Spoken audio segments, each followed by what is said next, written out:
Hey guys, I'm learning TFT and I'm sharing my learnings with you so that you can learn and I can learn better as well.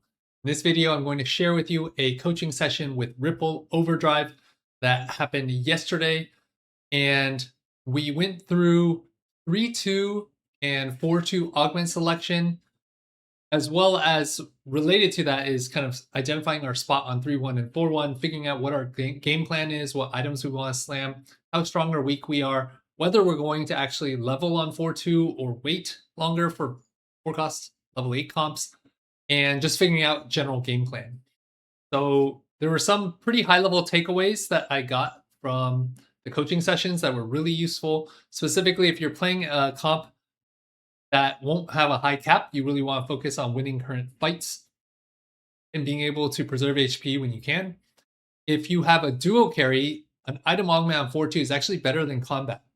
And so this is actually relevant for lines like Seraphine Lissandra, and maybe not as true for lines like Void Kaisa, where you have a single AP Kaisa carry.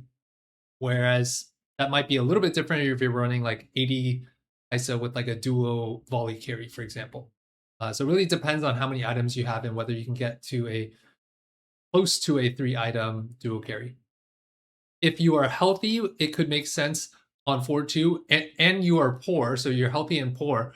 Let's say you were win streaking but didn't get an econ augment early on, to wait until 4-5 to roll. Part of that depends on how contested you are. And yeah, that's my general takeaways, but I learned a lot in detail on the coaching session. So if you want to jump straight to the coaching session, you can take a look at the timestamp in the description below. In the meantime, I'm going to first do the meta mindset of the day, which is hope at the edge of fear. If you're new to my channel, this is a philosophical, psychological segment designed to help you get better at TFT, but also be able to use TFT as a metaphor for your life, to extend to your life as well. So this meta mindset I came up with as a response to a YouTube comment by Sharon J, who said, I was incredibly happy to hear the philosophical segment. I am a younger person from Ukraine, and I hear a lot of kind of destructive nihilism, belief that it is just human nature and every person is evil and can never do any good. So to hear something kind and deep with compassion is incredibly refreshing to me and makes me hopeful. So first off, I want to thank you. I hope I'm saying your name right, Sharon, for sharing this comment. It means a lot to me. And I could totally understand this perspective of nihilism. And it's definitely, I've gone through periods of my life where I have kind of sunk into that as well. But a big part of actually what has helped me personally with this is just having kids. I think when you bring children into this world, you get to experience a different level of love, like unconditional love that is, it's like before some of my friends got married and they asked me, oh, how do you know you're in love? How do you know someone's the one? Or I don't even necessarily believe there's a one person for you, but just how do you know like you want to commit to someone and and that you're in love? And so like any words that I use to describe that are not going to be able to properly convey the feeling that it actually represents. And I think the same is true for having children. And one pattern that's happening in the world is that the birth rate is actually rapidly declining, which I see as both of it's like basically this snowball negative cycle, like the opposite of a virtuous cycle where people have this nihilistic tendency. They have fewer kids, and when there's fewer kids in the world, you don't get to experience as much of that unconditional love, and it just kind of spirals. So I do think one of the roles I can play in this community is to like hopefully bring more positivity and hope into the world. And so that's what I want to talk about when I say hope at the edge of fear, because so much of this nihilism is, I think the root of nihilism, the emotional underpinning, at least my interpretation of nihilism, is that it is easier to give up faith and hope in the world so that it doesn't hurt as much, because it can be very painful to be optimistic and have faith when you feel like the odds of something working out in your favor or there being good in your life are low, because if you put that faith or hope in place and it doesn't work out, the pain is just that much more painful.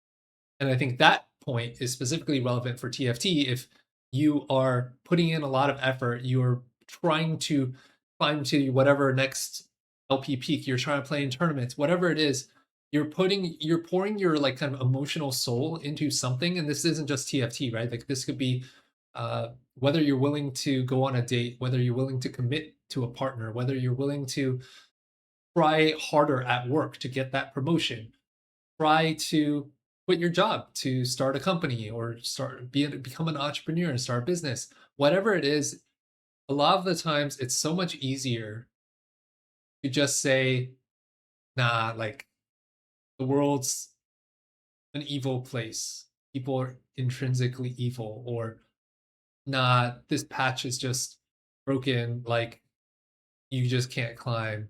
Nah, like people are like girls or boys out there are just not for me. Like, and just by not putting yourself out there and assuming that there's something wrong with the world, you are basically like a turtle shrinking into its shell and just saying like everything out there is fucked. Like I'm just gonna keep myself safe, emotionally safe. And the challenge with that mode of thought is that it can make your life mm, devolve into a place of extreme sadness and isolation and meaninglessness.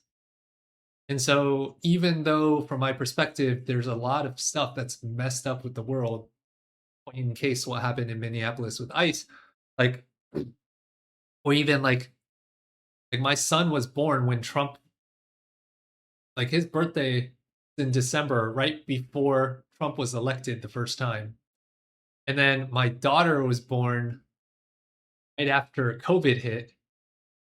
And as a parent bringing a child into this world, these are like crazy times. And then also AI, like, uh, but at the same time, I do think fundamentally it is having hope, believing in love, believing that yes, people can and do have evil within them, but people can and do also have good in them. And what I try to teach my kids is like kind of like I love using Star Wars as an example for them, because I think everybody has both good and evil in them. And I don't think one is necessarily stronger than the other. And human society and history and civilization has like kind of ebbed and flowed between the two. But oftentimes it is when there's the most evil occurring around us that we are able to see the most light and the most good. Like in the concentration camps, we hear all kinds of stories of people doing extreme good in those situations. Um, and so yeah, that's what I want to talk about more. So Nietzsche said, "What makes one heroic? Going out to meet at the same time one's highest suffering and one's highest hope." And I think this happens in TFT a lot, where you want to have faith and believe that you can challenge yourself and you can exceed what you thought was possible in the past. But by putting yourself out there and being vulnerable, by being hopeful, you are also exposing yourself to the highest possible suffering if you don't achieve your goals. And so this is why I think it's very important to zoom out, keep a bigger picture. Yes, be hopeful, but also be practical. Be able to put in the work and understand that a lot of times the things that you hope for aren't going to happen right away. Many of these things will take time, and oftentimes it's going to hit a lower point before it gets better. Like the saying, it's always darkest before the dawn. And one of my favorite TV shows, uh, Avatar, which the sequel series Legend of Korra, uh, Avatar Aang says, "When we hit our lowest point, we are open to the greatest change." And related to that, Lao Tzu said, "People usually fail when they are on the verge of success." And so it's easy when we have high hope to give up, because that's when we feel the most pain, especially if we don't immediately get what we want. And yet, a key idea here in the idea of it's darkest before the dawn is that oftentimes we usually need to fall before we're going to improve. We need to, there is some lesson to be learned in the darkness and in the lows that we cannot get if we are just winning. Like in TFT, if you're just winning all the time and high rolling, you're actually probably not learning as much as if you're losing, but then going back and analyzing what went wrong and what you could have done better. And Lao Tzu's point is that a lot of times people give up hope, people give up faith right when it is the most important to keep going.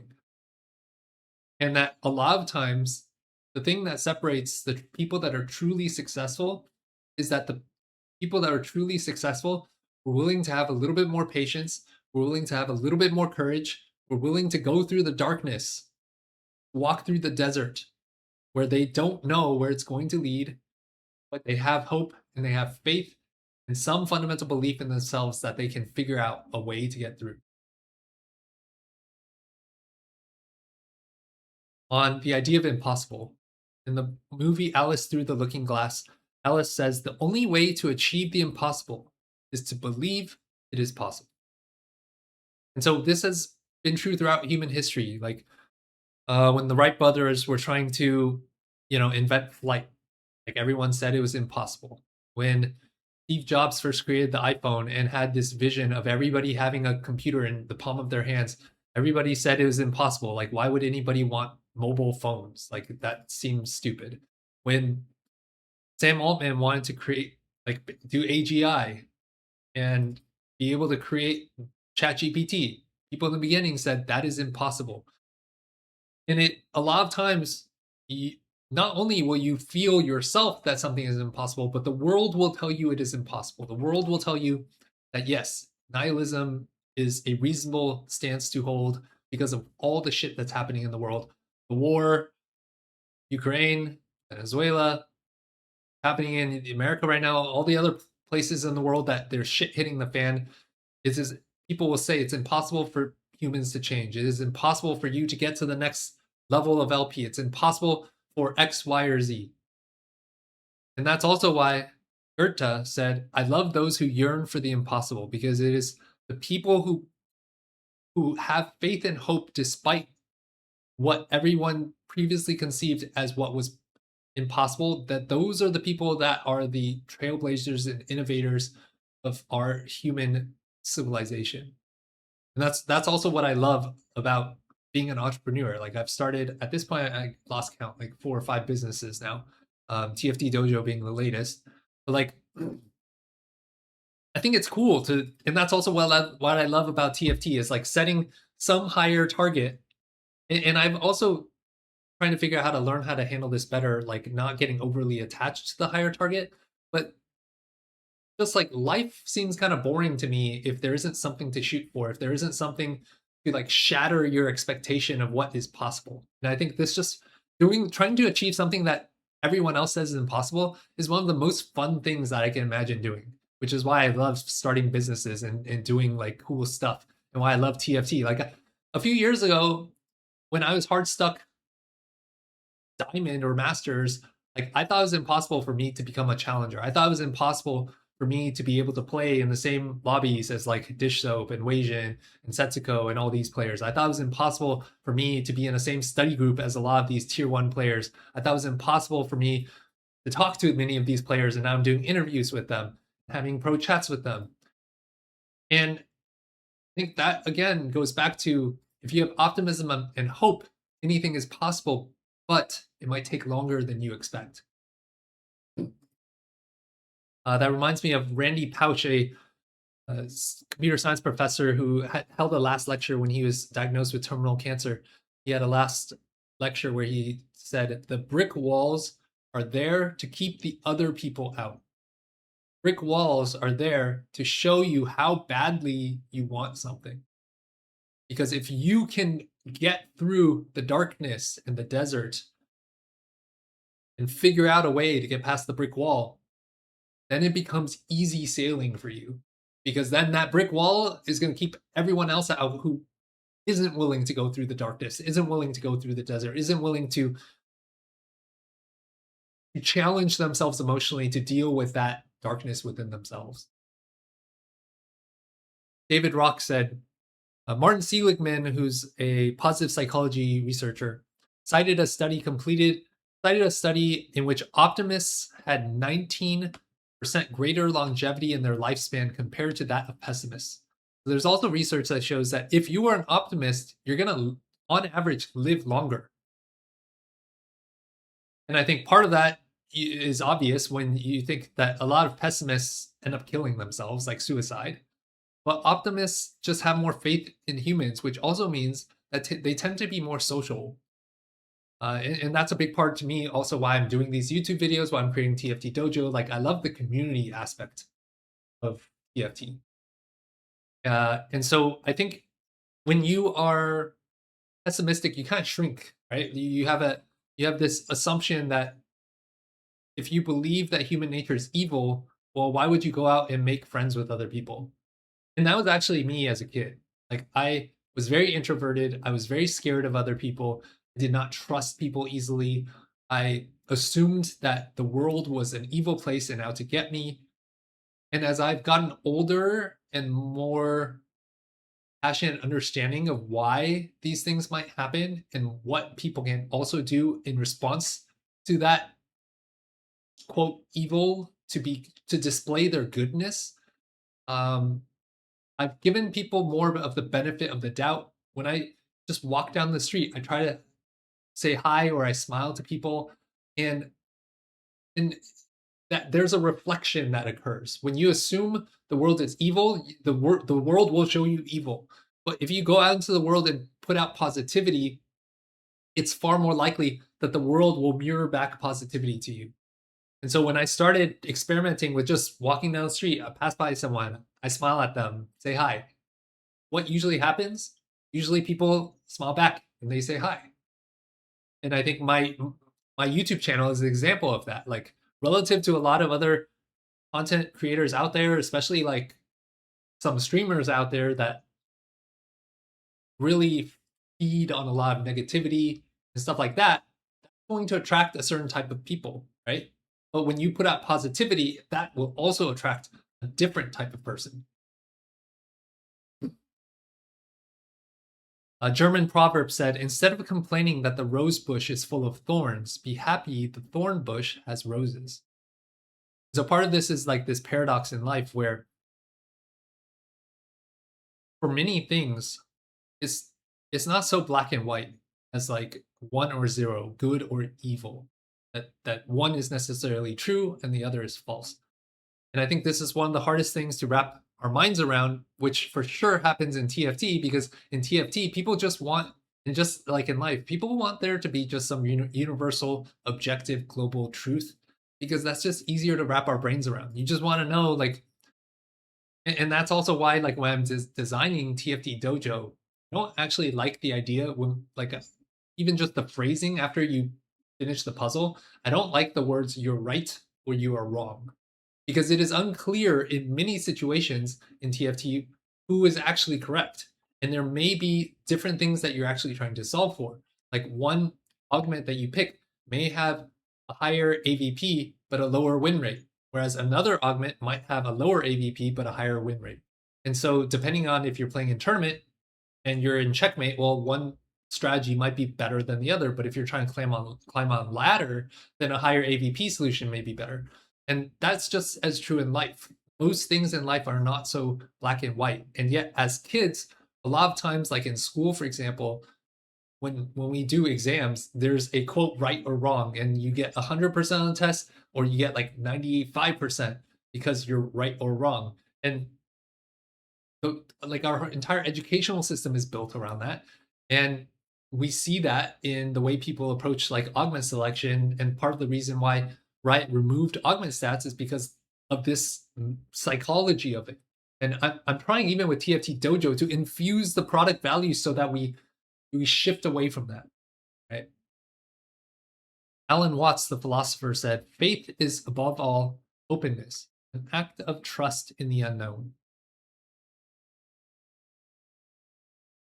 And I think TFT is the perfect way for us to practice that. When you enter any single game, you do not know where the game is going to go, especially if you're playing ranked play, you're playing a tournament. That's part of the fun of it. And when you can have faith that something positive can happen, even though it doesn't always happen, you learn to build a certain type of resilience to it. And if you are willing to be vulnerable and put yourself out there, like I challenge you to experiment with this. If it's not your typical approach to smile at someone that you walk down the street past, try it. And many times there's people that are just looking down, looking at the phone, they look away, like that's fine. Like in the worst case, you smile at someone, they ignore you, like what's the issue? And this also ties with my last video about pride, right? Like, well, before when I was a kid, like, oh, if I smile at someone, they ignore me, like, oh, like they're like, I don't know, they're spiting me or something, like, and that hurts my ego. I'm like, oh, like I need to prove to them I'm worth something. Like, it's fine. It's not that big of a deal. If anything, that says more about them than it says about you. Like, so anything, I challenge you to just do a small experiment. Smile at someone walking down the street. I suspect that if you do this like 5 to 10 times, my guess is the majority of the time people are going to smile back. Like it's not going to be 100% hit rate, but this is just like playing TFT. You're not expecting every game that you're going to go top 4, right? Like if you go top 4 55 to 60% of the time, 70% of the time, you're doing really good.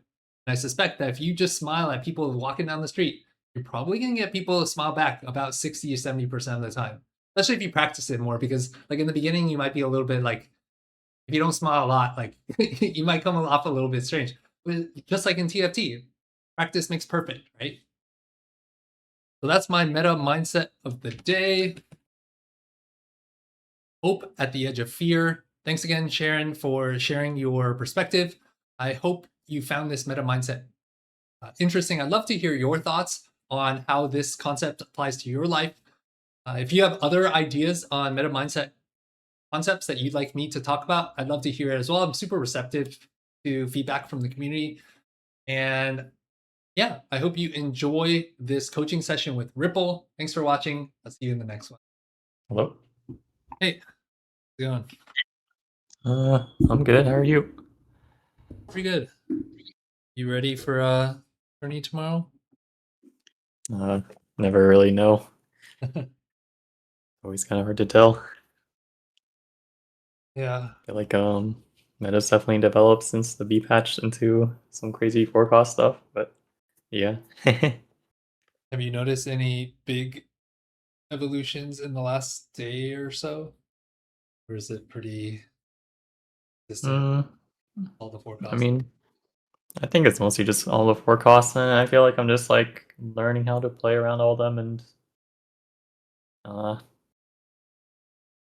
yeah, it's kind of hard because like there are like some games feels kind of awkward where you just like kind of get stuck on 8 and you can't go for 3 stars, so you're just kind of like sitting there. Yeah. Um, yeah, and I do think you can be like flexible around the AP units, and then the AD is usually less contested unless it's like good Ionia. So Right. there's that.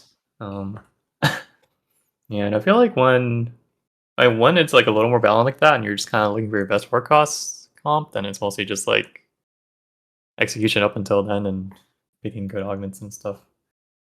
So yeah. Okay. Speaking of And you've augments, noticed? um, no, I think that kind of aligns with what I've observed. I kind of want to focus on augments in this section. If cool with you? Yep, you know augments. I do specifically. I kind of want to focus on 3-2 and 4-2 augments. You see my screen? Yeah. But first question I actually have for you is, how much Warwick are you seeing, and like, what's your thoughts on Warwick, and what are the missions? And specifically, what augments are you willing to play into 2-1? Yeah, I feel like Warwick as like I feel like Warwick is mostly just good from the tempo opener because like because like Zon is good, right? You get Jinxon is really strong. You can unlock Warwick in stage 3 naturally. Uh, I think, and it's probably best when you pretty much get the one of the emblems like Zon or Gunslinger, right? So I feel like I see him played a lot more in like the with the emblem augments or in the emblem portal, you know. Mhm. Otherwise, I don't like him like that much on level 8, like in my opinion. Like like if you're thinking about like lost streaking into him, especially if you need to like find the Jinx. Uh, it is like something you can play to, you know, you you lose until like 3-5 and then you get him. But um I mean he might sometimes just kind of gets like stuck right on 8. Yeah. And I feel like in stage 4 he is strong, but in stage then later when stage 5 when the tank line tanky like front lines get a lot more tanky, then he starts getting stuck, right?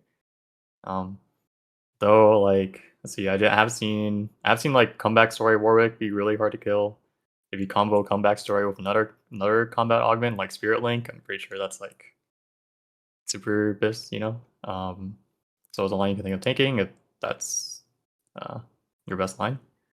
And yeah, I think a good argument to play Warwick also would be like, I mean, you know, if you get that melee component opener and you don't really have a Slayer spot, Mhm. um, and then it kind of pushes you toward that. But I mean, you can always like go back into Slayers.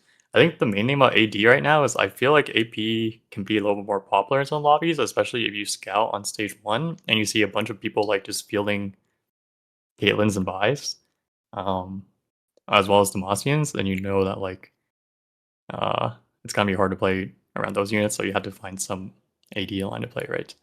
Yeah. So Warwick is usually that uncontested line. And then, you know, there is upside of like if you hit Prismatic Econ on 4-2, like Commerce Core or something, then you can go for the Warwick 3. I did that twice in scrims today. So yeah, no one can really stop you. So Okay, so win con for Warwick is really just it's Commerce Core Warwick 3. uh yeah, I mean if you're ahead enough, you can go 9 and just play around all the 5 costs, I guess. Right. Like Ziggs, Shyvana, Senna, stuff like that. Um in my scrims, like what just the tempo of the lobby is how hard people roll on level 8. We usually don't reach that point in the game, right? Mhm. Um because like there's this weird like I don't know how to describe it, but like pretty much everyone's gonna roll on 8 for their comp, right? And most people don't have enough money to save to 9. So and if they do, like another win column for them is to go for 3 stars, and the more that they go for 3 stars, the more like you're kind of incentivized to, because like Yep. you can't outcap 3 stars unless you have your own, right? Um but I'm sure like if you hit really fast and don't really want to risk it, you can just go 9 and play for like 6 or mana and stuff. Mhm. Um and just be cognizant of like playing defense on other people's units.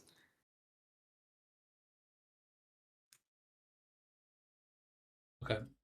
Yeah, I haven't really like been like I want to play Warwick except from like the obvious Warwick spot, I guess. Which is when the Zon units are like mostly what you have, or you have the emblems and stuff. So Right. Okay. What other lost streak lines are you like when you have no opener, what are you kind of trying to angle? I think Void is a decent like weak opener line because it has that strong spike on 3-5. Usually win 3-5 and 3-6. The Rotaro Kaisa spike. Um, I see some people lost streak into Slayer sometimes just because I mean Slayers just has a weak mid game sometimes, right? And Belbuff is like a big still like stat check carry. Um, and technically that also has its own like win con because no one like Slayers is less popular, so you can go for 3 stars on those. Also Slayers is a Rotaro comp as well, so that makes it a little better because it gets you that spike on 3-5. I think the AP comps don't do as well in Lost Streak just because I mean they're meant to have like pretty good tempo and other people are gonna be playing them too. Um, and I think Forest like maybe Spirits Ionia, I see people like. I mean, some people just Lost Streak for Ionia in general, but I think the Spirits one is definitely the best one. That's like you're gonna have the hardest spike, right? Yeah. Yeah. Okay. When you are considering Void, let's say you don't have Void in at 2-1, and you have like Trade Sector or Epic or something. Are you rolling on 2-3 for to see if you can hopefully hit like a void units and Bard, or like what's your game plan if you don't have an opener and you don't have 2 void? Um, hmm. I mean, I feel like there's probably no consistent thing, right? I mean, if you have Epoch or Trade Sector, you can probably 2-3 roll for board, and then you're between like I mean, there's always a chance to hit Ixtal. You could hit Void if that's what units you have. You could just have some pairs to play around, right? Like I assume you have some units you can buy. Yeah.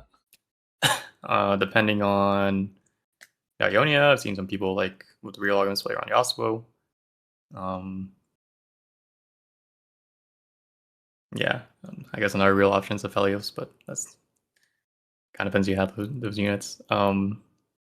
Yeah, I don't feel like there's a great always go-to solution for you have a weak opener. You kind of just have to like figure out what your best pairs are to work towards and play around those. Okay. Yeah, and hold Ixtal, I guess. Right. Okay. All right, then let's Oh, go. also like of course Mhm. taking like the strong lost or econ augments, right? And like savings accounts, calculate loss, stuff like that. Um, Are patience, there yeah, specific just lines that you angle from these augments? um, I don't think they're like I think most of the lines have unlock conditions to play around, so you can't like I feel like you just pick the one that's best for you. Um, yeah, like I think I think like a lot of these like spike on level 7 or level 8, right? And you're probably gonna roll on level 8 to natural Demacia units. I'm pretty sure that's pretty strong on level 8. Void, of course, we talked about. Um, could do Warwick. Uh, yeah, I guess Ionia is an option, but usually isn't like I mean Spirits Ionia is fine, Gold Ionia is like definitely not as good. XP Ionia you can probably justify doing. Um, yeah, I don't I feel like in playing my games, I don't really see any level 8 comps being that much better than ours. Okay, I guess the 4 Piltover AP line has been pretty popular, so if you do have that opener, which I guess really just means you have a Piltover unit, so you can get Oriana, um, then you can kind of just beat everyone to the 4 Pilts board if you want. Um, Mhm. yeah. Are you willing to like with patience or calculus roll on 3-5 a bit if you're playing like the 4 pill variant? Yeah, I mean, I feel like you don't need to like. I Calculus, you probably prefer to 5 loss. But I think with Calculus and Patience, I mean, I'm usually willing to roll if the rolls seem reasonably efficient, like you have some pairs or some, you know, um, great units to hit, right? Mhm. Okay. Yeah, honestly, I feel like Patience like doesn't have to be played in that loss streak at all. I see a lot of people use, like on 2, 3, you roll for Bard and you upgrade your board, and then you can just kind of sit. Mhm. So yeah, Patience definitely gives you a lot of flexibility. Okay. All right. Let's go into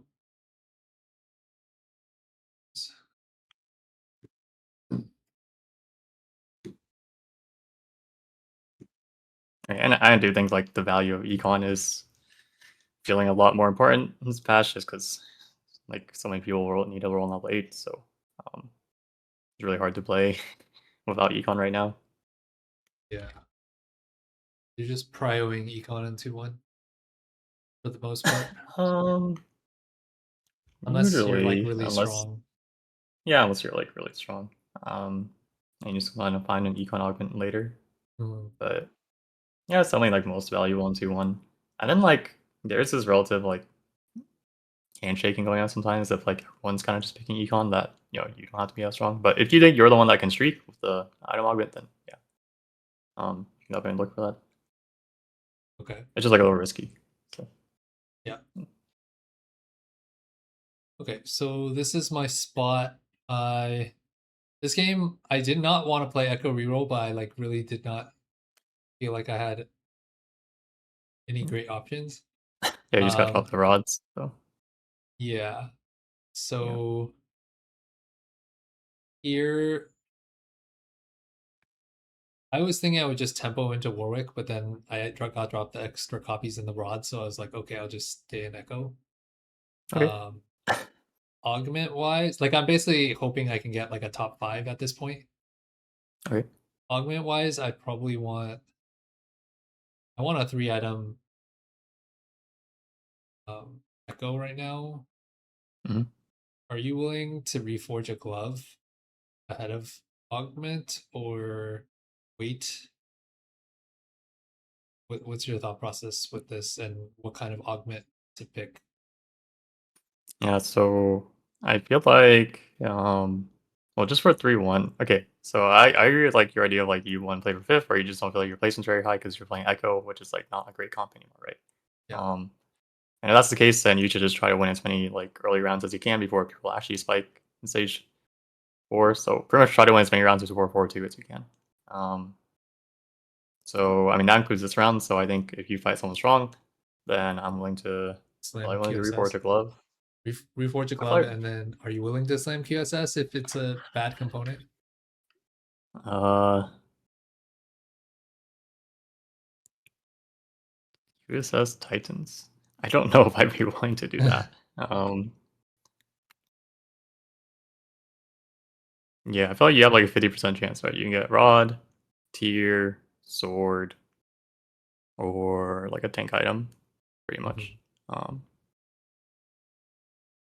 I think the Okay. only really bad miss is like Bow, or I guess Belt is not great either. Yeah, but like Bow and Belt are not good. Mhm. Um, and then Alternatively, yeah, are you willing to slam TG? mm, we don't have a great TG unit on this board. I guess you can like make it and you can probably like use any of the items, but um yeah, that's a good question because I mean I feel like usually you want to make your echo items and then start making your tank items, right? Because Yeah.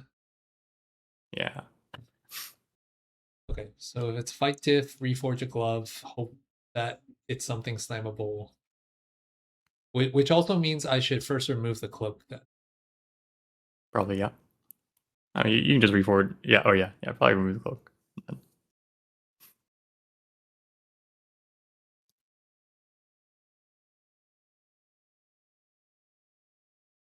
I think this was defender probably. Oh, we got a cloak. Yeah, so I feel like here. I guess it's AD, so like declaw is not very good. um,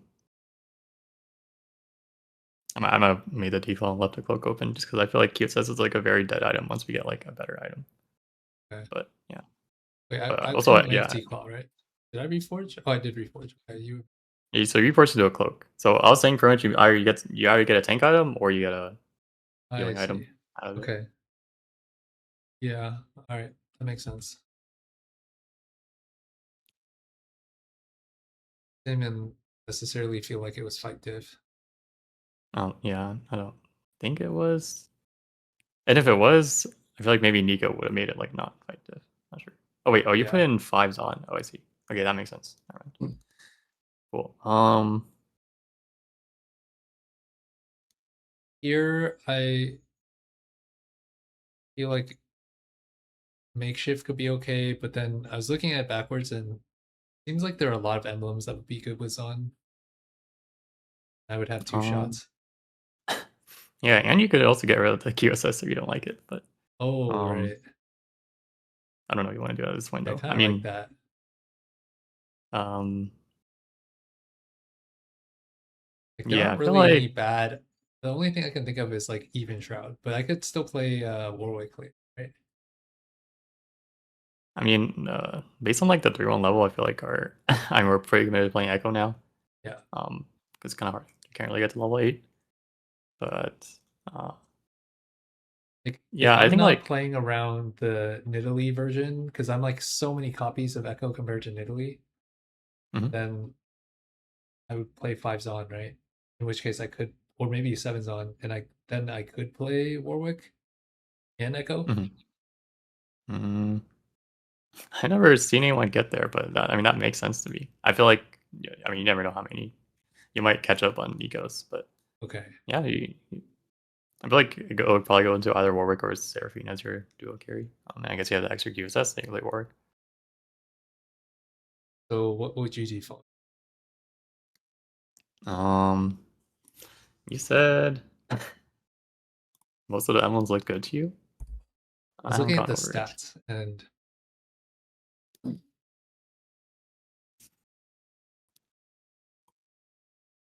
usually Like, this would be like fives on, right?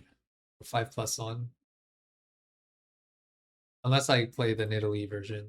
I guess I should just remove that.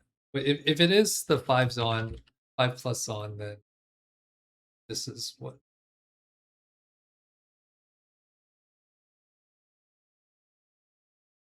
Like that's yes, more it's than, like kind of 50-50 ish, yeah, but like actually it made a little more like 60-40. yeah. Oh, some of these are a little random to me, like long shot and the other thing.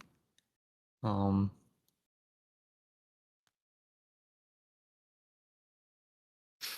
I don't know. I feel like You default right. whichever you think is better than the others. I feel like if you think can streak with the other two, like I might not risk it. Um, I mean it's mostly like a risk of how much upside you think you have, right? Uh, And it would come with 2 shots, right? Because you have the Reforger. yeah, I come with 2 shots. Plus, I I can feel like the other reforge ones the aren't even QSS. like bad in your spot. Like I feel like Right's pretty good in your spot. I guess Yeah, Exiles is like not as good I in want to this comp wrap, because of how you right? position. Yeah, because you want to wrap. Yeah. Um. Yeah, I feel like. I mean, I feel like Right is okay to me, but Okay. I don't know. I feel like it depends on how optimistically you think you need to play. Uh, oh. Okay, so just Hmm. take right, or would you consider middle? I think if you scout and then you can streak, you can just take Right. But middle is like. I mean, yeah. If we think we're gonna lose out anyway, um, middle might be like it's too late, when it comes in anyway. So we should just try to play for stage 3, and we don't Right. really need to use the dupe like immediately on our I'm board. not. This guarantees me Echo earlier on stage 4, but what I really want to be is the strongest right now. Yeah. Um. Yeah, I feel like if this comp was like last patch, then maybe you take team building because you know that Echo kind of wins after he hits. But Mm-hmm. uh, yeah, Okay, makes sense to me. I think I took middle. Let's see what I assume it's not Silver Destiny. I mean, There's so good. many things that could fuck me. I feel like it's just very similar to branching out. Okay, maybe Yeah. a little worse than branching out because it might negatively impact your board. Okay. Yeah, and then I think I lost that next fight, which Okay, I feel probably was like makeshift if.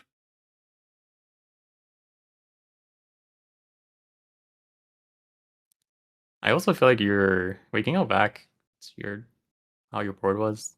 Like I feel like you could be allowed to Roll. roll here because your Nico pair, Blitz pair, um, If I hit yeah, like Nico, I take out the fives on. Put in. Okay, yeah, I take out what's your Blitz build? and the cogs. Odds. I I just feel like take some people out just don't these pick two straight, but yeah, for this and allow you to. um, yeah, you can do that, or you can. I mean, yeah, and also I think you're also allowed to like use this dupe now if you think it's gonna keep your streak. Like it'll probably be more Mm, money if it keeps your streak now, right? right. Um, Okay, so and which is even more reason to roll because if I hit like a Mundo, then I get dupe that.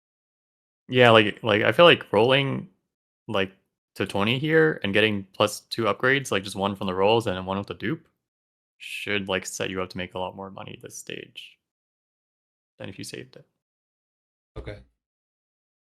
Yeah, that makes sense. Um, I mean, of course, that's like assuming that there's someone that's like so strong that you can never beat. Um, but yeah, I mean, making the 30 is like important in a way, but also like if you know you can keep your streak, then it's like better, right? Yeah. Okay, and then But yeah, I forge. think just like being ready to use the dupe is pretty important. Okay. um, So here I'm expecting to get another dupe. So I okay, so went you have 7 your to unlock thing. Warwick, Okay, and so I already have the Echo 3. I'm gonna wait until I get to 8, probably on 4-5 to roll for Warwick 2. So yeah, that augment makes wise, sense. probably want that because I already have Sterak, and then hopefully I can get like Hodge off Carousel. Yeah, then you want to combat. I'm gonna be If missing not, utility by a lot. yeah, combat or items will be fine. Good here. Okay.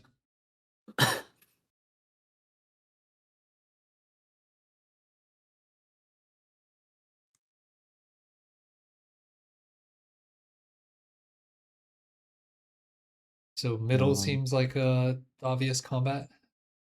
yeah, I think so.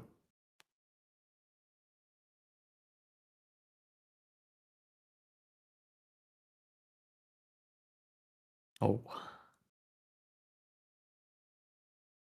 I couldn't really figure out how to like evaluate which one's better in this spot. yeah, that's a good question. I don't know which one's better. Hmm. Like Seven Zon I has a mean, lot of HP. yeah, I would. Right? I feel like intuitively, plot armor sounds better because I mean, it pretty much always procs when they do the 5 Zon heal, right? Right. Um, And Zon already has a lot of and AS, so there's yeah, if somewhat you're playing 7 diminishing. Zon, you get a lot of AS. So I feel like left makes most sense to me.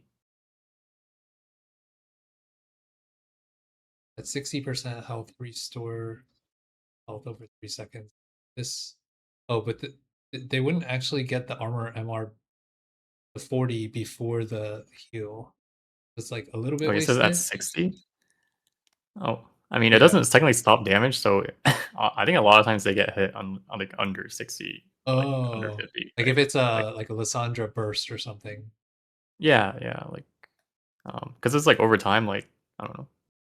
I feel like you see them come up from low health going on Okay, time, but that makes sense. even then, I feel like if it doesn't like always have the right interaction, like it still makes sense to me. Um, if like the Echo and the Warwick get it at least, right? I guess maybe we can watch the fights to see how the HP bars go. Okay. If they really never like work well, then Well, I didn't I think it's actually bad. pick But plot armor, so I picked okay, precision grace. okay, But yeah, I think I agree. Plot armor is probably better in this spot. All right. Let's go game 2. but yeah, I was just gonna say like so. Just looking at your like augment distribution where you have double econ Mhm. into combat playing reroll, like it's like not a great like capping setup just because Yeah. you don't have you're gonna be missing an item or combat. So like playing for more the immediate spike in like stage 3 is how you kind of make up for that if you can. Right. Um, it's like because your spike is lower later. Like econ can be just turned into combat immediately sometimes by Right. getting upgrades, right? So yeah. Yeah, that makes sense. Okay. 2, 1. Okay, this is my spot at 3-1. Okay. I'm thinking about slamming Morello and Spark. But I actually don't mind losing here, so I probably don't slam anything.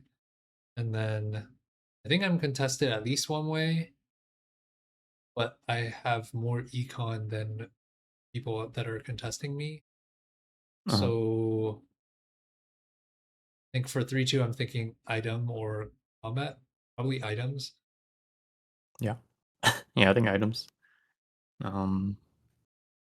Yeah. Oh, you're opening on 3-1? I think there was, Is that an Excel player you're trying to yeah, I think brief there or was a something? cell player. Okay. Alright, sure, that makes sense.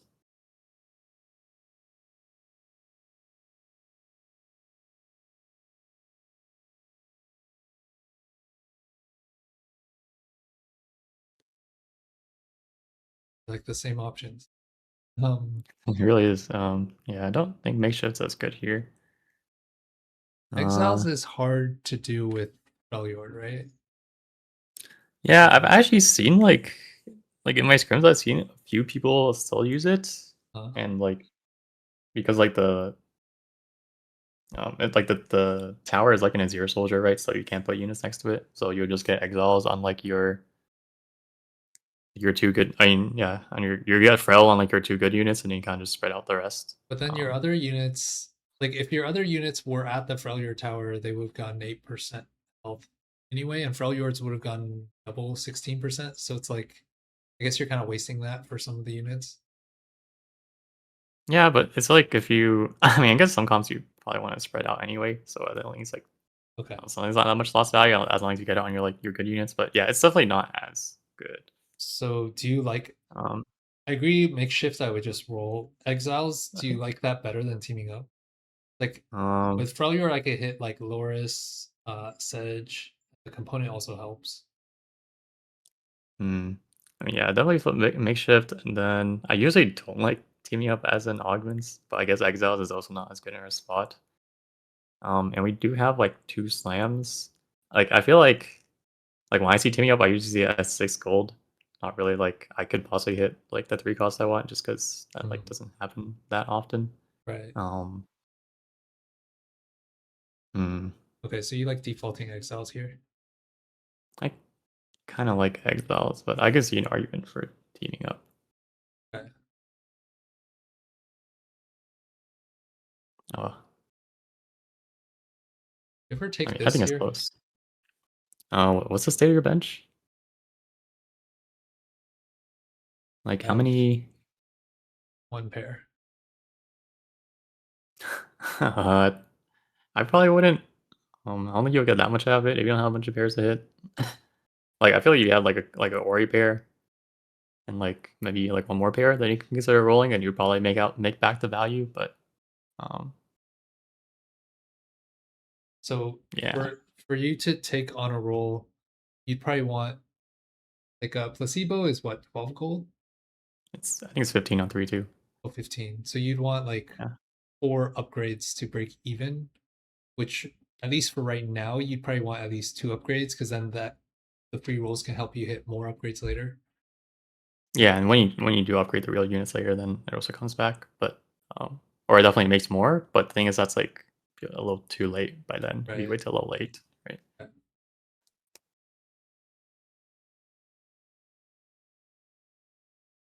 Okay. So Yeah, then I mean, I think teaming here, up's okay here. I don't think I'm really willing to flip. But I'm not very happy about it. okay, yeah. So you would have strongly preferred exiles there. Not that strongly, to be honest. Like, but yeah, see, I feel like we get like these units a lot of the time. Yeah. Um, Okay. And for one,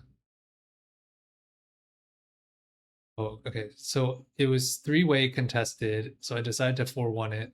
Um, see how much gold I mhm. had at the start of that. Okay. I guess first question is, are you okay with 4-1ing it here? And then secondly, well, why don't you first answer that one and then I ask you a follow. So two people are playing List Seraphine, you think? Yeah. Two other people. And is your interval for one? I can't actually see the text right now This because is of the 13 half resolution. 60 right now. 13. Oh, so it's like not good interval. But I guess the turn after that is also. Yeah, Oh, the turn after it's the 4-2 is good interval, right? Because it's gonna go 15 and then it's gonna go 20. Hmm. it's gonna go +5, right? It's 2 for the round and +3 from cluttered. So it's gonna go to 18. Is Or we're at 42. 13 right now. Oh, this is 4-1. Sorry, I thought we were on Yeah. wolves. Okay, yeah. So it's not good and roll on like great on Yeah. either. And how much gold do we have left over when we roll? We're at 13 right now, so we're gonna have like 20 or like Yeah. 20-ish. I mean, I don't feel like that's really enough. Um, Okay. So you wait until 4-2, even though yeah, I mean, like I feel like the first concern is like, do you even have enough to buy the units? And if you don't have enough to buy the units, then like you can't really do that, right? okay. Um, yeah, because I feel like on like for a good roll down, you need like at least like uh I mean, I like having like 50-ish or more gold, but like at least maybe like 40 gold, and you probably upgrade like a 1-4 cost, and you upgrade some 3 costs, and then try to stabilize off that. Um, I probably do but have like 40-ish plus if I sell like the Zoe. oh yeah, Plus, well, I have a bunch of gold on my bench. I mean that's true. I guess like okay, when I say 40-ish auto, I mean like 40 flat. Like I like selling units too, but also I feel like an argument is that like uh, and we have a Zoe 2, Sedge 2, so like this we should also like if we can win this round also, or at least take a good loss, then we're also less incentivized to Mhm. like roll and swap them out, right? Because like a list 1 or a Seraphine 1 isn't gonna be stronger than a Zoe 2. Right. Um, so we don't want to like force a roll down, which I feel like we'll probably miss like like decent amount of time. Like, I don't know, Yeah. it's like a 50-50 or more. But also like risk making our board weaker by like open selling Zoe, you know. Okay. I actually feel like on these like failure list roll downs, like I mean again, your goal is to win rounds when you roll. And I feel like sometimes you just have to be on like a somewhat transitional board, playing around like the 3 costs and the 2 costs until you hit the 2-star 4 cost, right? Yep. And usually have a couple extra slots because like you mostly just have to play 3 frail plus 2 pilt, Mhm. and I guess an invoker, and then you have some extra slots. So I mean you're not always playing 4 pilt if you don't have like Seraphim carry, right? Yeah. So then follow-up question. Are you on these roll downs considering the Noxus Seraphine Mel board? If you could um, make this Ambessa 2, would you do it? I've never done that one. I'll be honest. Okay. Wait, is there a Noctis Seraphine board It's that where the trades fit together well? it's like the old Diana board, but with Noxus. Like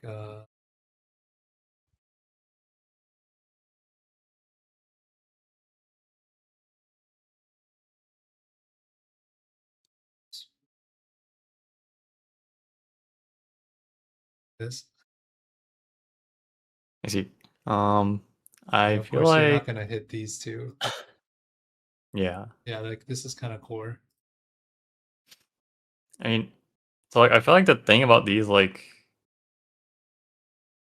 looking to play these other boards is one like I mean the overlap. I mean there isn't really overlap, right? So you're gonna have to choose one or the other eventually. um, but it still mainly plays around a Seraphine carry, right?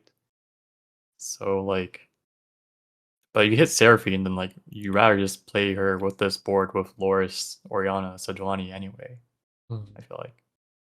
I guess like the argument would be that you thing is you can't hit Seraphine 2, so you're making a best of 2 so you can carry Mel. Um,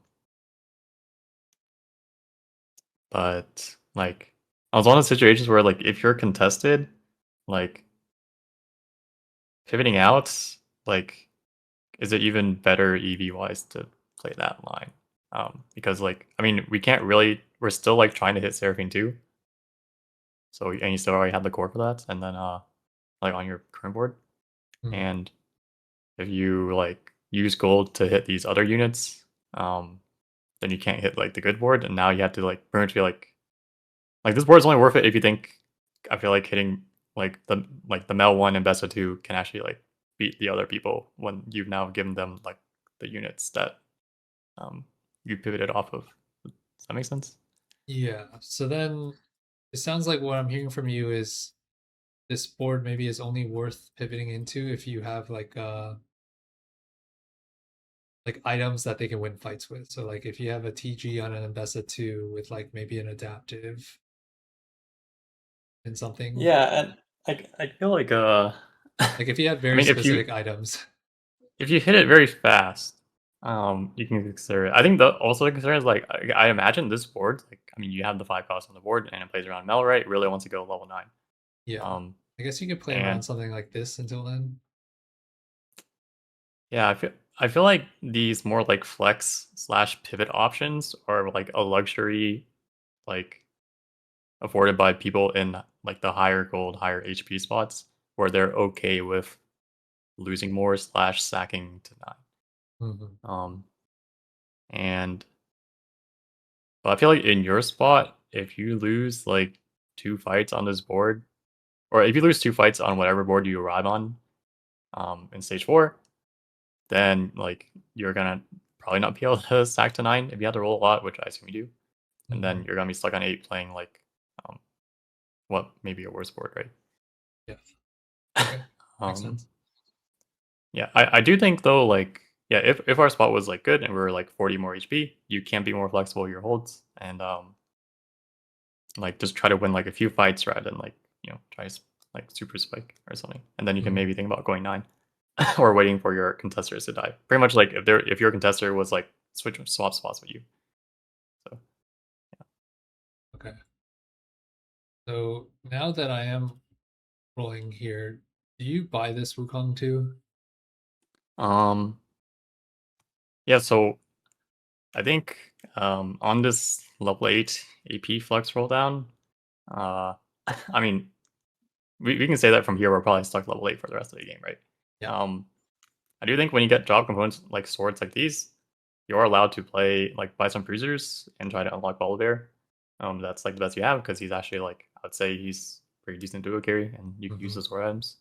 So um yeah, I feel like when I feel like I'm stuck on level 8 and I get dropped like Sterex, then I am considering unlocking Volibear for sure. Okay. So then you'd Um buy the bruisers and then try to play towards Volibear lists from your board that maybe does not have Seraphine. I think he actually still fits Seraphine on it. So like the base would just be let's just say like 3 Freljord and a bruiser, right? Like if you make the Wukong, I guess you probably need to stay in 4 bruiser. So there is a board that fits those Seraphine and Volibear. You just can't play 4 bruisers, I guess. Um, yeah. Okay, let's.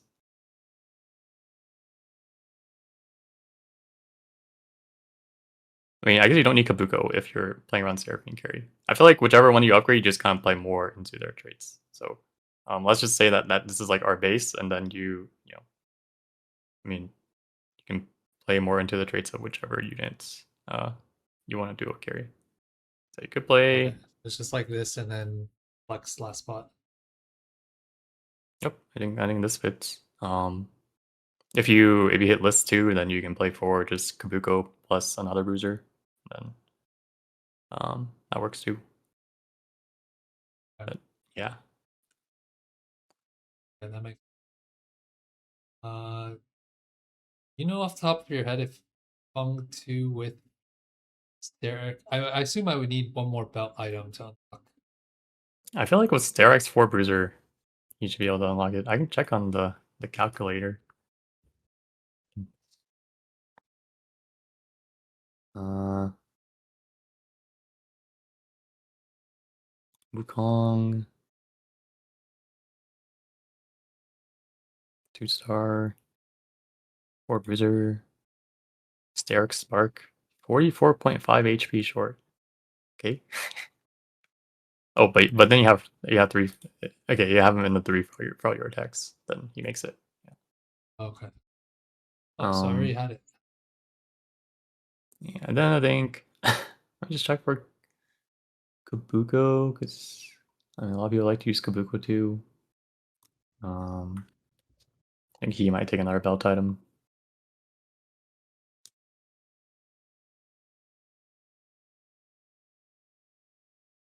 Yeah, Kabuko 2 is short. You, I played 2 Yordle. 2 Yordle, 4 Bruiser, 3 Fel Yordle, Sterex, Spark. Makes it, yeah, that's Okay. kind of tough. Uh, yeah, I don't know. I mean, I do think if you roll here, though, then you probably make the Wukong play a Bruiser and just kind of reevaluate. I don't think you, I mean, it's 4-1, so, like, I don't know if anyone else is rolling, but, like, um, yeah, probably just make sure you win this round and then evaluate again what you should do, and also, like, see the augment. Because, like, at this point, like, if you keep rolling, you can't really hit anything, right? Yeah. I don't have a bruiser. Would you roll for a bruiser? Uh, yeah, probably roll for a Bruiser. Okay, so then I should have kept that sword. So I'm spamming Sterak GS when I unlock Bear. I feel like you're probably always making this Sterex. Like, even if you're not playing Volibear, you're playing it like it's just a tank item. You make it a sword because you're. I mean, your Zoe, your backline carry is kind of full of items, right? Or I mean, I have an Um. extra sword. Oh yeah. Yeah. Okay, I can't tell the bow is the one that wants to get reforged because you have Morello Spark, so I don't really know where bow goes. It goes towards Nashers, I guess, but we kind Oh, of have yeah, to make a that one's Sterex. yeah. Okay, so reforge bow and then I think sword is a little more flexible than bow. But I probably make the Sterex and sit and then okay, see an item augment or yeah. something like a dual Q. I think would be nice here. All right. So then from this spot, augment wise, I probably want items or Or econ. econ. Yeah, econ to just still hit my board because I'm so poor. Like reinforcement would be really good. And I still lost. Oh no, I won. Oh, let's see one. Okay. I don't think it's All of them are buddies. combat. Um, could make an argument for glass, I guess. I mean, I think glass is a very strong combat augment. I guess in failure it's a little worse though. But I think it's better than buddies. um, We can start volley in the back row, right? yeah, you can Although do I that. guess that's losing a lot of his HP. Oh, I mean, do you usually put volley in the front? I guess we put him second to last row, but I guess my point is that 20% of his HP is actually a lot of HP, unless he has Oh, that's healing. yeah, that's true. You kind of need a healing item to make glass cannon like seem really nice. Like I think glass cannon is like super good in like Demacia with Gunblade, but I think if you don't have healing, then it's a little more Yeah. suspicious. So I guess you able to like, yeah, I don't know what you give to volley. I mean, if you take it, you're probably not planning to play around volley as much, and you just kind of keep the Sterex as a tank item. I think. Okay, so you're defaulting exiles here. Or I mean, I think I flip buddies, and then like, I do think we're a little far from volley, so I feel like I might take glass cannon and just be like, I'm just gonna do a carry backliners instead. And also we got rid of our sword, so like we're no longer in like the volley zone, right? Like glass cannon is good if you have two like real backline carries, which this comp usually supports.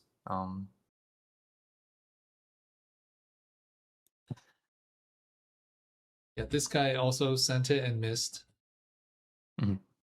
As long as you can still hit. Kind of like GS. I don't know between GS or Exiles. I feel like I know Boss Skills really likes the GS augments. I haven't taken it that much. If I take GS, I'm kind of defaulting back to volley. I mean, you can put it on either the backliner. You can put it on Okay. anyone, right? I don't Yeah. think GS has to go on volley. Is there a bronze for life version of the Sarah list board? I mean, I guess this has a good amount of Yeah. traits. Uh, Throwing a I don't disruptor. know. 6. I don't think that's great, but I also think the trouble is you don't have like I mean we're looking at this board right now, but we actually are far from this board. Yeah. So I probably wouldn't pick it in like this econ scenario where you can't like go directly into that board. Also, I don't really like the gold one like that much. Okay, so you But like the GS augment more than exiles here? um yeah, because I feel like we kind of want to set up for a duo carry. Yeah. But I can see exiles also. I think they're both good augments, so I don't have a clear answer on this one. But I feel like econ wise, you kind of need items like kind of have extra items for a duo carry right now, but you also need to finish your tank, so you kind of need another item augment. Yeah, I think this like, I mean, not to like sound hindsightish, but I feel like this is when like quality of augments like come into play, where like I feel like Exile Silver feels a lot nicer to take, so you can go into gold item augment versus like silver item into gold exiles sometimes. Like, you know what? Right. Does that make sense? Um, Yeah.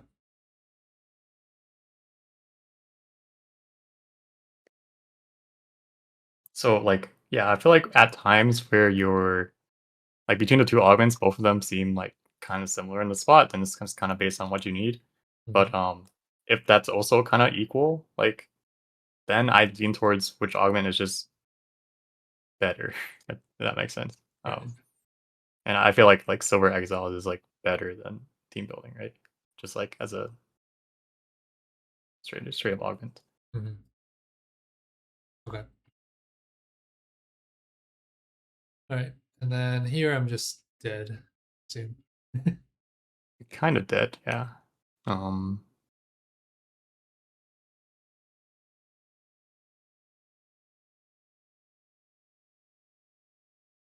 I mean, like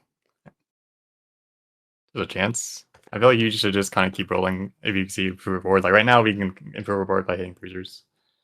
Um, at least hitting one bruiser. Right. Yeah. And then there are two other guys that already hit their lists or their Seraphines. Yeah, I mean, I feel like you're multi dead, so now you're just trying to maximize your placement, right? Yeah. Okay. So then this is the spot that I was like, oh, fuck. Yeah, I mean, I don't think you really have a setup to play around Mbessa because you're kind of missing the other units. I do have the fiddle, That's true. Um, which I did not even put in. Did I but put it? I, I feel like I feel like these rounds are the most important to win Uh-huh. because you have like the worst scaling. Like you think you have like the worst scaling relative to like other people in the lobby, right? So Right. we um we just can't really afford to like sack rounds right now because we're just playing to win as many fights as we can before we eventually bleed out because that's how our board is. Like I think like this fight is close enough where if you just kind of stayed on your board or like rolled for a bruiser, like you would win, right? Or Yeah. did you still win? Yeah, and then like I mean like that guy is like are you like at that guy's spot? Like can you go back to like his what he had? This guy is 0 gold Yeah. on one Yunar, so like with no Wukongs. So you're like directly contesting this guy for placement. Yeah. So I feel like whoever wins this fight might get that placement. That makes sense. Although, when if I had actually just played like this should be this should be Braum over Vi, and my board's actually probably decent. Or at least probably Yeah. could have contested this guy for winning. This is like kind of dead. Yeah. Or even I mean, I I don't just think the take best out. really like needs to be on the board. I see. Yeah, I feel like it's just like Frel plus. I guess you can play like Fiddle or I could something. have also But taken out these two because the invoker for here is not that valuable. I mean, I guess it's I mean, okay, it but I does could have something. played both of these. Then maybe the Ambessa could do some work. I don't know. I mean, I Maybe I'm feel just like trying to justify Ambessa. I think you really want to play the Mbessa. Ambessa did um, good damage. yeah. And I I took mean, also the against Zir. his team, he doesn't really have that many tank items. Oh, I do think Azir is very good here. Kind of gives you a way out. But yeah, I feel like I don't know. I know people usually are like, if you don't have 2-star forecasts on like 4-2, 4-3, then you feel kind of dead. But like sometimes other people don't either, and 2-star 3 costs are stronger than like 1-star 4 costs like Mhm. amount of time, right? So um, you're mostly just trying to scam your placements in street, right? Okay. But yeah, I will also keep rolling it to just make like. Is there anything to fit on your board? I mean, we still have Bruiser for our Wukong. I Yeah, feel like no that's pretty bruiser. important. I should take out probably this guy. Or I could just take out both over. Yeah, I wouldn't drop a Sejuani too. Probably it'd probably be Loris for a Bruiser, or you can drop. Yeah, probably Loris for a Bruiser. And like, I mean, technically, Ambessa is not Noxus or anything. It's just Vanquisher, like for Fiddle, who doesn't have anything. So like, I could also see like you can hold to see hit prom too and play that. I mean, we're mostly just trying to make some garbage of like upgraded units that can like that Right have now, some usefulness, right? before Yeah. I die. Yeah, okay. And also if you win this fight, then you can unlock Renekton, and then you'll just play around that. Right, I so think winning this fight is like pretty important I for should roll more that here. unlock. Yeah, I mean, not just for the unlock, but because like of the state of the placement that we're playing for. And actually, this should be Scion over like a Vi, probably. Um, yeah, And would you put the Morello on Wukong or on Fiddle? probably Fiddle. And if you play Sonic over Vi, then you might as well play Braum over Sedge, I guess, or keep rolling. Yeah. Yeah, I guess you dropping the. I don't know, you dropped the Ambessa, but yeah.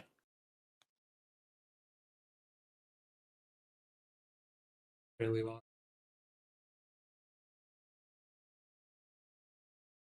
I think also if you hit Braum too, then your situation also gets really like solved because you don't have to play around this awkward Wukong anymore. Yeah. So like yeah, you hit Braum too, and then you can play that, and then just play like, or you just play that. Yeah. All right, next game.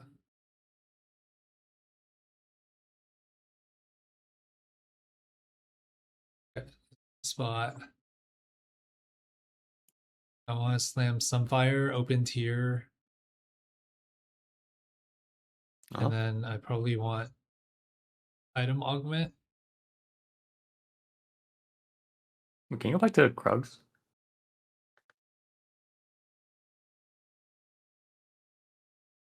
You should unlock Poppy here, I think.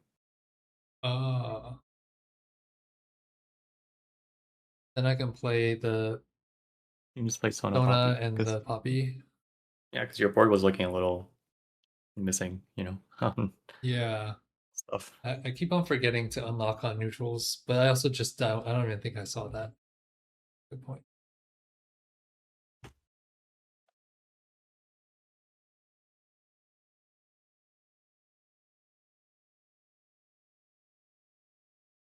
Okay. Then Yeah, I was gonna say yeah, or you could do one roll and then see, and yeah, because I do think it's worth to like you just need like one synergy unit to like make this board stronger. So you did one roll, right? yeah, because I figured I would be strong enough if I just leveled. Mhm. I hit Or a you rolled brawl. once. I don't think I Oh, rolled. was that on your 3-1 shot? Yeah. Right. Oh, looks like, Oh, no, I you did rolled. roll. I did roll. Oh, wow. Yeah. I mean, I think this is a good roll.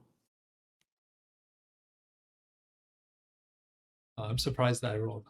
I guess I had Loris pair. I hit a defender. You really Or a want a defender, warden. right? Yeah. Or like a warden. Yeah, Or I just could one have of hit those. Emilio too. Or a Yeah. Nico. Like I could check Ishtal. Yeah. Yeah, okay. Yeah, there's a lot of stuff to hit. So the roll is actually pretty good, I think.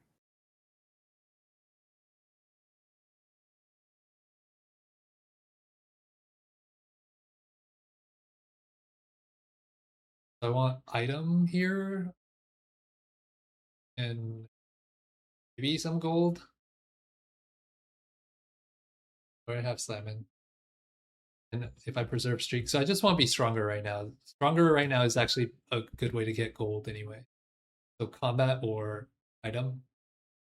It could be econ if you can translate that into combat. Like Oh, right. Just like Um, the Echo Game 1. Although yeah. with this board, I take like rolling for days. I could try to find what like Mm. Nico 2, Lures 2. I don't know if I'd use the rules right away if you already have Oriana too, Yeah. and the Braum. I mean, I'm okay with just taking it though. Okay, just I don't think delayed gold there was value. that much. Yeah, I mean, you could think about it if you, um, but yeah, I mean, it's good to keep for his streak, but also like, um, in the event that we lose it because something bad happens, then like, it's good to have econ still, right? Yeah, and Like I especially if said, I'm I feel like it's contested. hard to go wrong with econ in this meta, especially if you're contested. Yeah. Um, lineup is like not bad here, I guess, and if you get to a zero, it's really good. But I guess misconnections is also econ is like 5 less gold than rolling. Is there a 15-1 cost? 4, 6, 8, 9, 5, 14. 14. Okay, 6 less gold. I mean, that's a decent amount less. Um, hmm. Between rolling and lineup. So I guess the difference between this spot and the Echo Game 1 is that Echo we know has a low cap, whereas this spot I am What? healthy and I have a much higher cap than Echo, so it's okay if I'm not immediately Yeah, trying to get yeah, because you do have scaling. Like, I feel right. like it's hard to go wrong rolling for days because it will like still serve you well on 4-2, right? Yeah. I feel like lineup is like plays for much like a higher cap though, right? And optimistically you can keep your streak.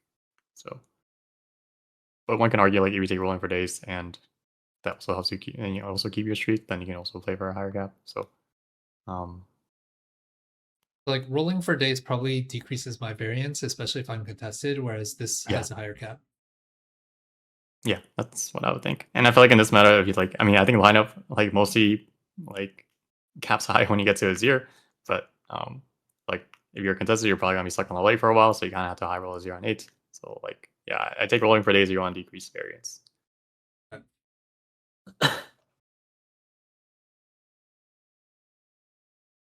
But if you really need can streak a lineup, then I could see that too. Oh, that one's really good. Larry slammed shred, right?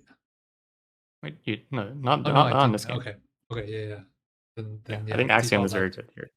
Yeah, this is one of those where it's like it's just too high quality of an augment in my opinion. Yeah, like this It's good. augment would be pretty much one of the best augments I could hope for in this spot. Yeah.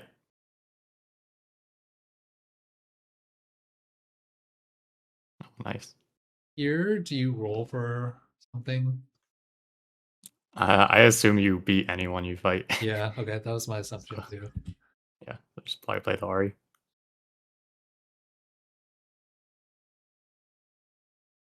Then 4-2.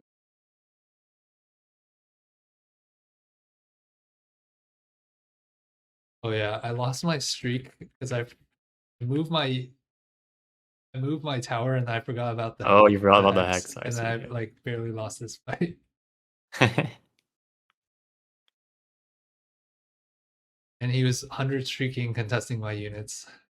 Mm, Okay, so now going into 4-2, I have plenty of items, although they don't typically synergize well to like have perfect slams right now. So I could get like some like big grab bag.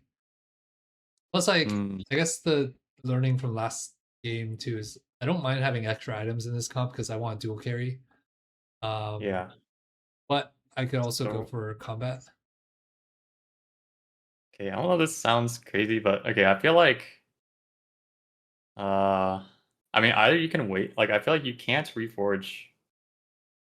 Mm, I don't think you can like reforging a single bow here without senior augments does not seem good to me because I feel like the hits on bow, like with your item setup, like Nashers isn't that good, right? It's just like GS, right? You can't use void staff. Um, yeah. So I feel like the bow reforge is really not great value because the other bow is going to be sitting there with not much to do. So would you just reforge, make red buff and just open reforge it? Because I'm I not. would, Yeah. if you think it makes a difference, I might just make the red buff and sit on it because like I mean yeah, Oh. red buff does have the burn, but it is technically still like gives decent, like it gives like 45 AS, right? Yeah. And a little bit of damage amp. Like it's not Okay. that bad of an item. I mean you do have like double burn, but you probably just full reforge like one of them later. But I feel like it's like serviceable now, and I think it's more serviceable than whatever will come out of reforging a single bow, because you really like, well, if you don't hit sword, then that bow is like dead. The Yeah. other option is to wait for grab back. But yeah. Okay. Given that I lost the last round, like if I won the last round, I think it definitely makes sense. Probably just slam red buff and TG Yeah, and then if sit. it makes Yeah. fight diff. But given that I lost, probably just sit on 4-1 Yeah. I think so. and hope for a big grab But I do bag. think with your items of your econ setup, I probably want more uh gold, right? I mean, I don't know how contested you are. Like this would be the prime example spot of you should 4 or 5, because you have the low cost upgrades, where it's Yeah. like you're stable enough to kill units, right? Maybe you can win for 1. But if you are contested, then you'd be pressured to like take econ on 4-2, right? But I feel like with our HP, if you're only like one way contested and you can see yourself hitting on 4-5, then you definitely just take like item or combat and wait until 4-5. I think it's at least Toronto Arcjow is contesting, and I want to say maybe one other person, but I don't recall off the top of my Mhm. So if it's Um, just one way contest, you would wait until 4-5. If it's two way, then you probably try take econ on 4-2 and just roll down on 4-2. um, yeah, I think there's 2 way you'd probably want to do that. Unless you think like one of the other people's spots are so bad that they probably don't hit on 4-2, which means that they also need it to 4-5. But um, Okay. don't know if that's the case.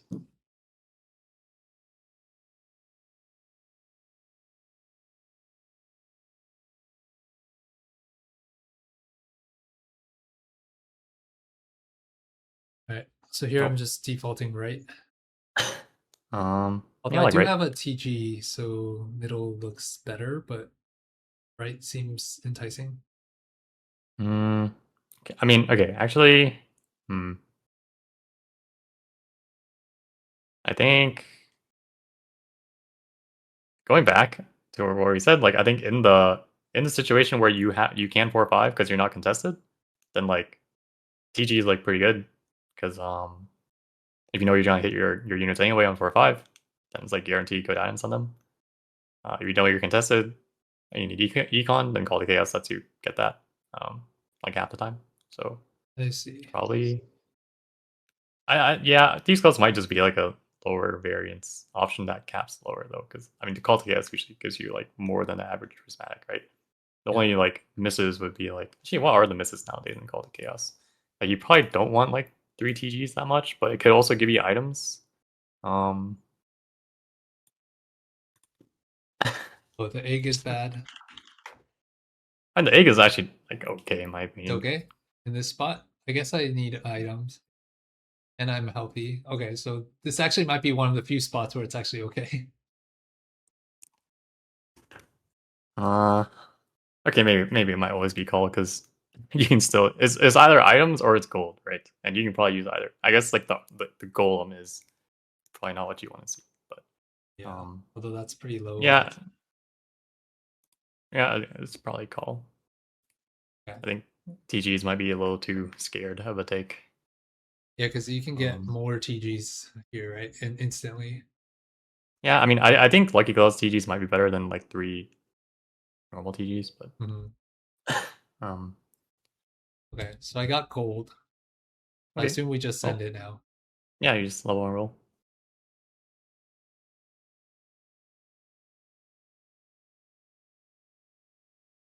Yeah, I think just depending on how contested you are, you can decide you want to stop if you think you're stable, but probably don't stop until you 2-star like some forecasts.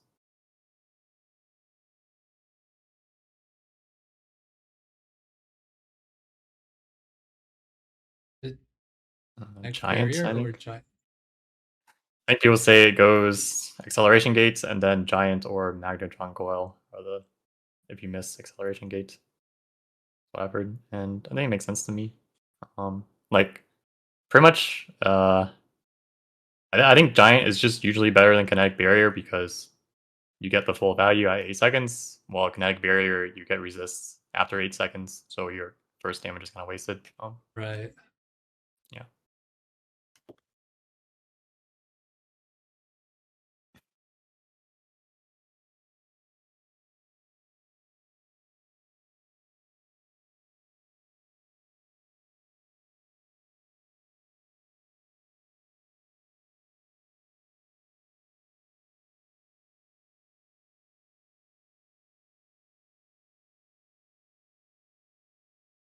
Okay.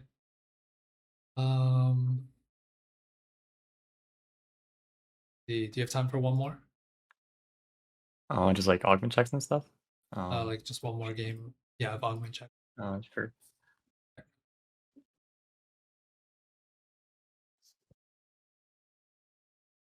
Okay, same.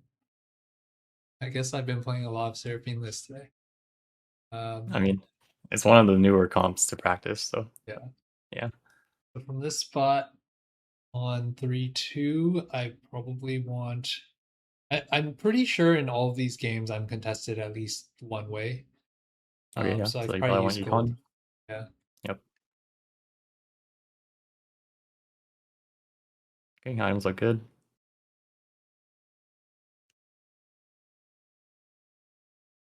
Okay, so Yeah. epic roll down. Yeah, it's the best one here, but it is scouting party, so you may look for an econ augment that's better than that. What would we want that's better than Slamming Plus? Even better. I mean, epic rolldown is definitely more gold. I would be concerned though with your Indecision. like raw gold. Yeah, indecision's pretty good. Indecision combos very well in scouting party. Yeah, I feel like. Look, yeah, my only concern epic rolldown is just like you might you might not have enough gold to level to 8 and buy all the units. Right. With Advanced your loan. econs, but I probably wouldn't take advanced loan. It probably like I might like slamming plus better, but epic rolldown's pretty good if you're contested. I think. Forward thinking. I can see that because your board's already kind of good. Oh, and I already leveled to 6, right? Did I level to 6? I actually don't. Yes, I did. Okay, Oh, so you did. forward thinking probably Oh, better. you lowered to 6 and made 20 on no 5 streak. I guess if you think you can streak the rest of the stage, but I do think this is like It's too aggressive. this is a very aggressive level to 6. Okay. I think if you lose a single round now after this level, your spot's really bad. Okay. So if you We'll scout for take a that, look at that then after. I can see it. But Right, so it's default middle. yeah, And we're looking for a better econ augment.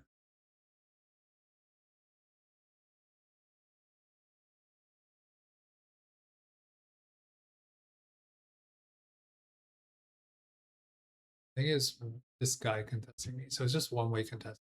Took advanced loan. oh, that guy is way richer than you. So Assume we roll left. yep.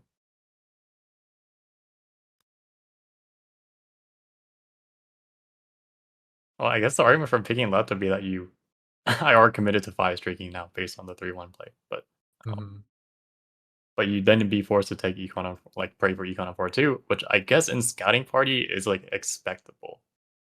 So yeah, I think with our econ situation here with epic roll down is I'd be concerned about if we can actually Third streak. use it on 4-2. Oh, like we just won't have enough gold. Okay, so I should just not Yeah. have. Yeah, I don't leveled know up you'll to have 3-1. enough raw gold. Yeah. I mean, like I said, I think you can justify it if you think you'll streak the whole stage, and your board is like strong enough to do that, right? And I think if you scattered around and saw someone spiked, you could also justify like taking the stone play augment to keep streaking the whole stage, because that's the only way to make the money back. Okay, that makes sense. Yeah, so in that case, item equals econ. if it makes the diff in preserving streak. Yeah, it's just like a usually risky play if like you're scared of someone high rolling. But there are times where like you can feel forced into that spot. That makes sense. Yeah. Like how I described. Like I don't know, you can do the math on the econ intervals, but I feel like if you didn't streak here, you'd be a lot more. You'd be like 15 gold poorer or something, right?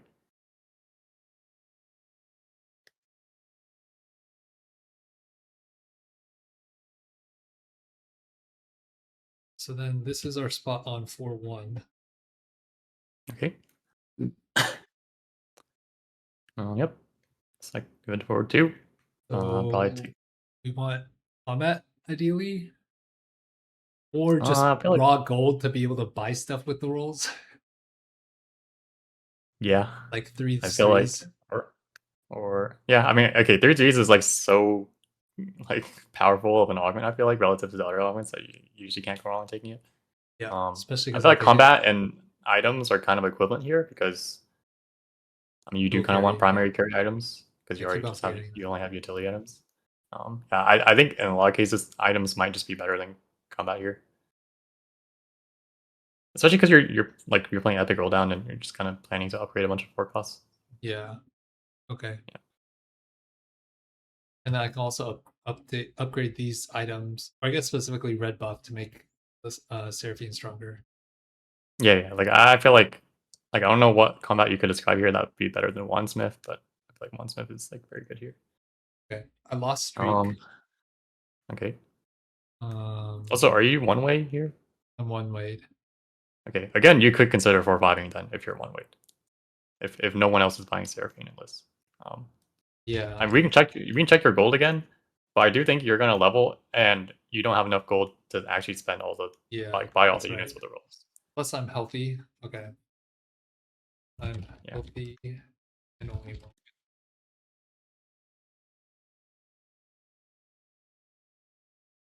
I'm defaulting middle here. Sure. I expect all these get flipped though. Okay. Okay, so Now big grab default big bag grab bag. for. I think I'm still big grab. Still big grab. I think in my mind, I was thinking I already have a fully itemized carry and a fully itemized tank, so I want combat. But I think I need to update that mental model to assuming I have a strong dual carry and the goal to roll for it. I actually value the items more than the combat. Yeah, I think so. And also, it's like again like quality of the augment. Yeah, I think like item augments get converted into combat as long as you have a good unit to put them on. You have access to that. Usually, combat's better if you're stuck on only like 2 itemized units, right? That you can only afford to do. And yeah, also just like based on augment quality, I think know your enemies like a little lower quality now because they nerfed it. Also don't know how much overlap you have with non-contesters. And I think Big Rap is always like above average in terms of augment quality. So Okay, maybe just like a so little bit above average. the kind of counter to this argument would be like Void, where if you're primarying Set 2 and Rift Herald 2, then we would just want combat on 4-2. But with this Sarah being a dual carry, then item is more valuable than combat. Is that reasonable? Yeah. I think that's pretty good way to put it. And Void, you just don't have space for another dual carry usually, or it's like Volibear, I guess, but you kind of have to like make sure you have Volibear items. But I think like Kaisa and Rift are both like strong, also scaling units, right? So like they will combo even better with combats like Spirit Link and stuff like that. Okay. Similar, like I feel like in Yunara, your dual carry is usually just like a set one. So combat also does very well in Yunara. Firstly, for strong single carry and tank, 4-2 may be better. Aeonia, step 1. Or Void, Poly, strong. Yeah, and I guess related to your point, both of these are like kind of scaling carries. Yeah, they're like hyper carries. Yeah.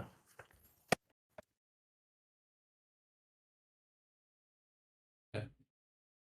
I mean, I guess AD Kaisa isn't really a scaling carry, but still, like, she is like kind of a solo carry in the comp sometimes. And Rotaro is a scaling tank. So Okay.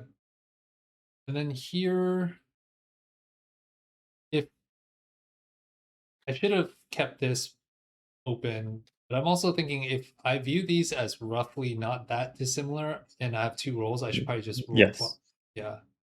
yeah. If you think there exists a better augment, What's your take on last second save in this meta with a lot of Seraphine lists? Although I guess it's only one other in the lobby. Like, it seems like this is better against like Yanara and Kaisa, where the damage is more consistent throughout the fight. Whereas, like, if your tank could just get bursted through this threshold, then this doesn't do anything. Or does it proc if like List is gonna one shot your tank from like 40% health? I don't think it stops them from dying. So Okay, so yeah, it's this is probably like a worse little bit against less some burst valuable. carries. Yeah. Okay. Yeah, I think you probably get it off on most of your team though, like especially because List like half her damage is like split in AoE. So Mm-hmm. if she's like hitting your tank, then I'm pretty sure like most of the units will get the value. I think I like last second save more than know your enemy. Okay. Um, And I guess Loris also kind of splits the damage when he casts. yeah. Um, yeah, I feel like your units are usually tanky enough that they get some of the value. Okay. But you would have still taken Big Rat Bag over either of these. Yeah. Okay. Okay, so then given that I took Know Your Enemy and I'm one way contest, we should probably just 4-5 it here. Yeah, I just like you don't have enough money to buy units if Yeah. you level here, right? Okay.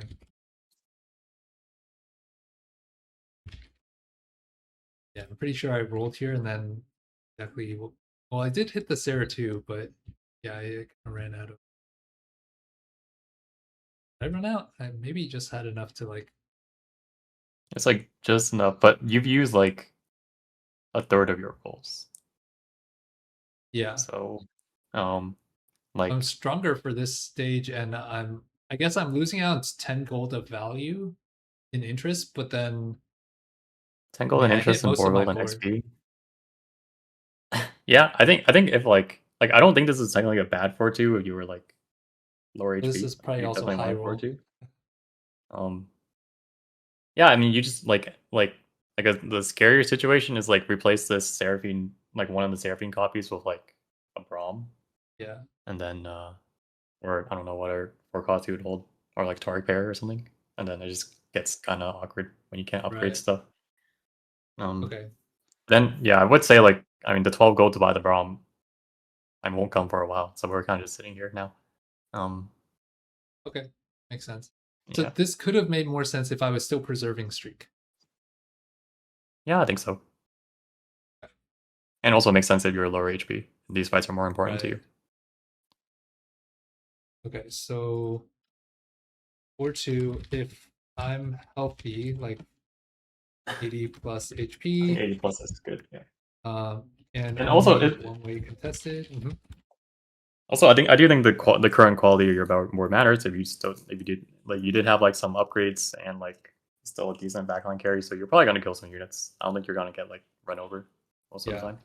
If I have like a front line and back line, like 2 to 3 costs carry and tank, then that might be good enough that I'm killing some units. Yeah. With not enough gold to buy my board, then wait until 4-5. Okay. So typically you said you typically want something like 40 to 50 plus gold to buy units or on your roll down. Yeah, I mean, when I roll, I like having like 40 to 50 gold to like do the rolls and buy the units. Like that should be enough to like upgrade like half your board through rolls.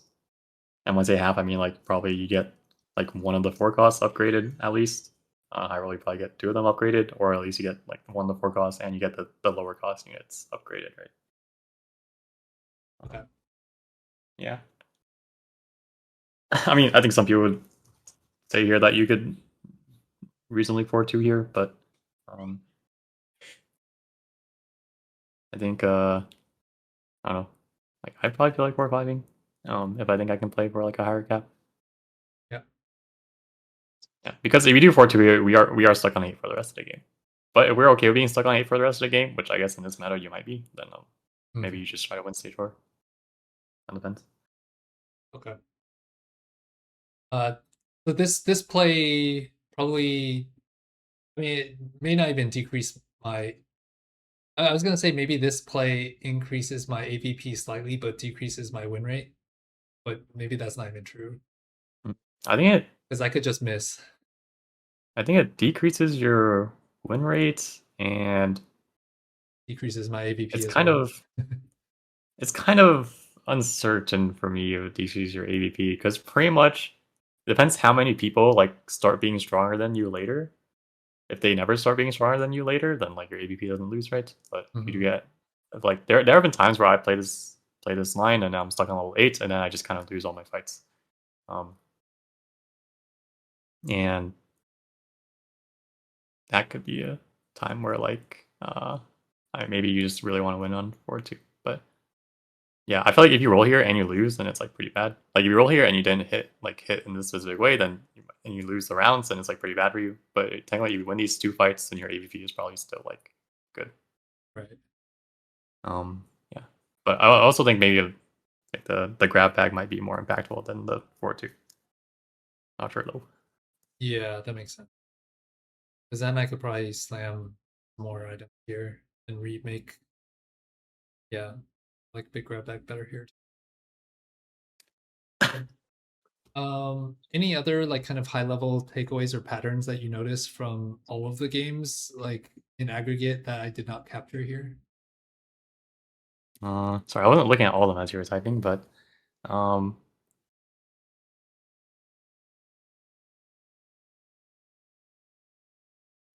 yeah, I feel like the wait until 4-5 argument is mostly for like if you think like, I mean, it just depends on how important you think the fights are, and if you think you can like how high your chances of actually winning those fights if you roll. So,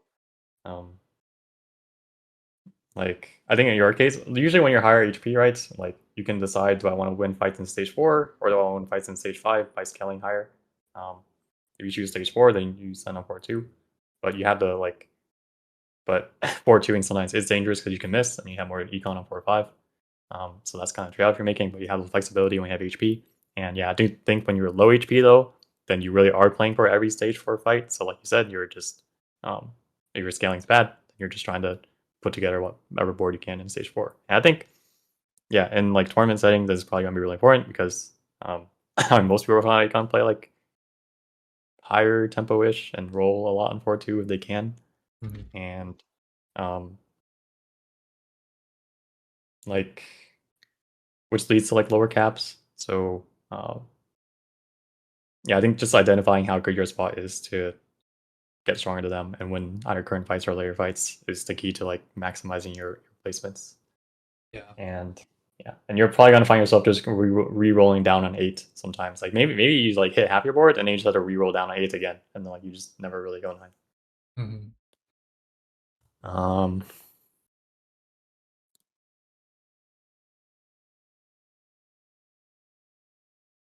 Yeah, I'm not sure what else. Yeah, I would definitely keep track of how many people are unlocking Oriana early when you play. That's what I'll be doing tomorrow. Yeah.